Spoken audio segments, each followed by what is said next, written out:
Un tacos à la française. Dans une grande galette de blé, beaucoup d'ingrédients. Dans mon tacos, du coup, il y a du fromage, du poulet, il y a des frites qui sont intégrées, qui sont à l'intérieur aussi. C'est pour changer des fast-food burgers, entre guillemets. C'est vrai que le tacos, c'est une bonne alternative. C'est tout aussi rapide.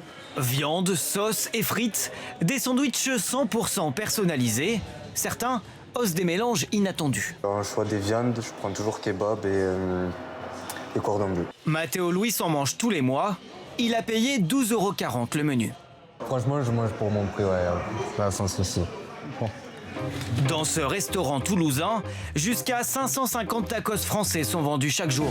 Si la recette a l'air simple, détrompez-vous. Rien n'est laissé au hasard sur la quantité. Chaque ingrédient est précisément mesuré. Vous venez chercher grâce à la louche, en fait, la quantité, okay, qui est souvent une louche légèrement supérieure aux louches rases. Vous posez et c'est placé. On est des épiciers, on va vraiment chercher le centime, le gramme, pour pouvoir justement bien tenir nos marges. Dans chaque produit, 20% de frites, 20% de sauce et la viande représente 30%. Les 30% restants sont les extras et la galette.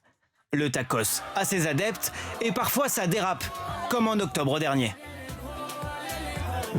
Une giga promo chez l'un des leaders crée des rassemblements d'ados incontrôlables, car les jeunes sont leur cœur de cible.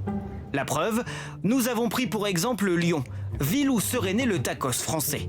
Sur cette carte, nous avons localisé 20 restaurants des 2 principales chaînes.